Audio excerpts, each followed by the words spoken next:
bersama Ibu Nidia. Hari ini kita kembali belajar pelajaran IPA terpadu. Materi hari ini adalah klasifikasi makhluk hidup. Spesifikasinya adalah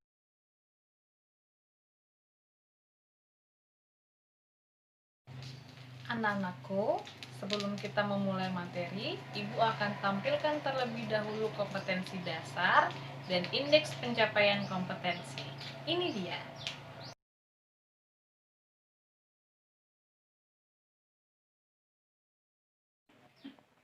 Anak-anakku, materi hari ini kita mulai dengan sel prokariotik versus sel eukariotik.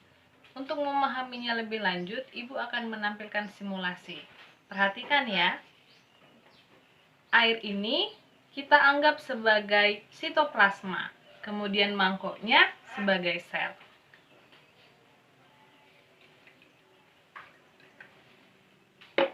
Sementara itu, permen ini kita anggap sebagai inti selnya. Maka, apabila Ibu meletakkan permennya di dalam mangkok yang sudah berisi air tadi, seperti inilah gambaran dari sel prokariotik.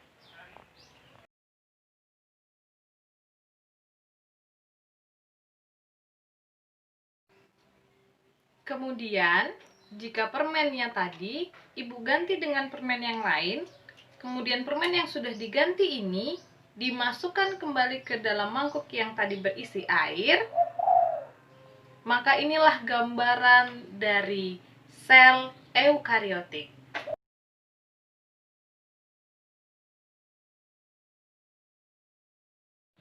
Setelah menyaksikan simulasi tadi, apakah anak-anak berhasil menemukan perbedaan dari sel prokariotik dan sel eukariotik? Hal yang paling mendasar yang membedakan antara sel prokariotik dengan sel eukariotik adalah bahwa inti dari sel eukariotik dibungkus oleh membran inti. Materi yang akan saya jelaskan hari ini ialah perbedaan sel prokariot dengan sel eukariot. Sel prokariot ialah sel yang tidak memiliki membran inti sel dan nukleolus, sedangkan sel eukariot dia memiliki membran inti sel dan nukleolus. Nah, sel prokariot itu hanya terdapat pada kingdom Monera. Pada kelas 10, kingdom Monera nanti dipisah kembali menjadi dua kingdom, yaitu kingdom Archaebacteria dan kingdom Eubacteria. Jadi semua makhluk hidup yang termasuk kingdom Archaebacteria dan kingdom Eubacteria itu mempunyai sel dengan jenis sel prokariot. Sedangkan sel eukariot terdapat pada hampir seluruh makhluk hidup, yaitu kingdom Plantae, kingdom Animalia, fungi, dan kingdom Protista. Nah, selain membran inti sel, yang membedakannya adalah ukuran. Sel prokariot itu diameternya hanya 0,2 sampai 2 milimikron. Sedangkan sel eukariot diameternya adalah 10 sampai 100 milimikron. Jadi ini 0,2 sampai 2 milimikron. Sedangkan eukariot 10 sampai 100. Nah, ukuran sel prokariot itu seukuran dengan mitokondria, yaitu organel sel yang terdapat pada sel eukariot yang digunakan untuk respirasi sel.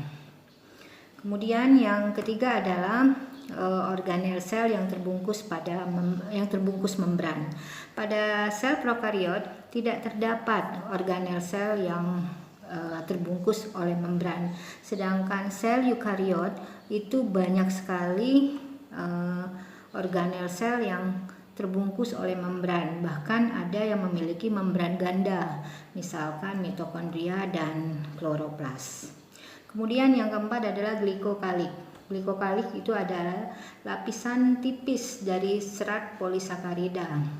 Nah, pada sel prokariot itu glikokalik itu berbentuk kapsul atau lapisan lendir yang biasanya terdapat pada bakteri.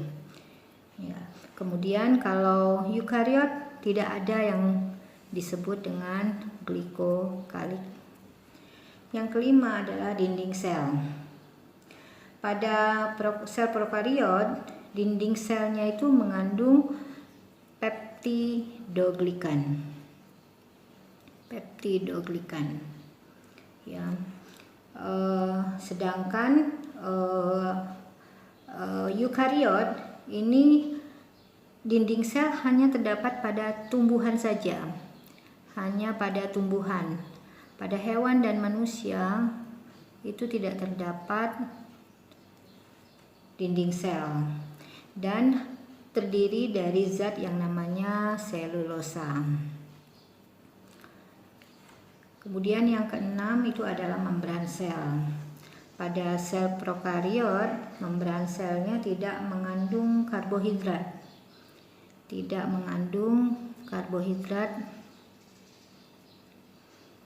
Kebalikan dengan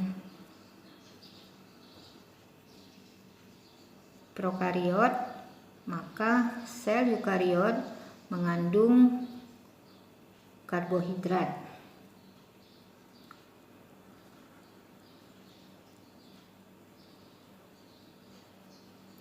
Oke, kemudian yang ketujuh adalah sitoplasma.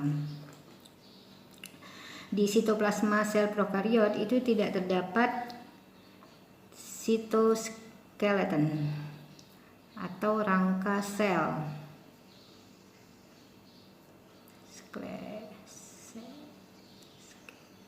Skeleton atau rangka sel. Di eukariot terdapat sitoskeleton.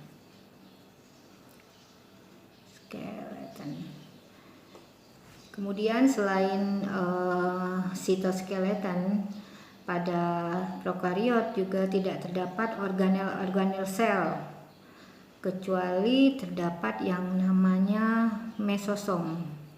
Mesosom ini salah satu organel sel yang digunakan oleh sel prokariot untuk respirasi sel. Sedangkan eukariot banyak sekali terdapat organel sel.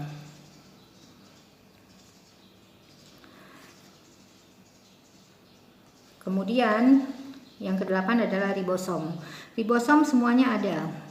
Baik sel prokariot maupun sel eukariot terdapat ribosom. Ribosom adalah salah satu organel sel yang digunakan untuk sintesis protein. Yang membedakan ribosom prokariot dengan eukariot hanya ukurannya. Ukuran pada sel prokariot ribosomnya lebih kecil, yaitu 70 Svedberg. Sedangkan pada eukariot ukurannya 80 sampai 90 Svedberg. Kemudian susunan kromosom atau DNA. Pada sel prokariot dia selain terdapat pada nukleus, kromosom juga terdapat pada sitoplasma yang disebut dengan plasmid. Nah, plasmid ini dia memiliki bentuk sirkular dan tidak mengandung protein histon. Sedangkan pada eukariot itu terdapat pada nukleus saja kromosomnya.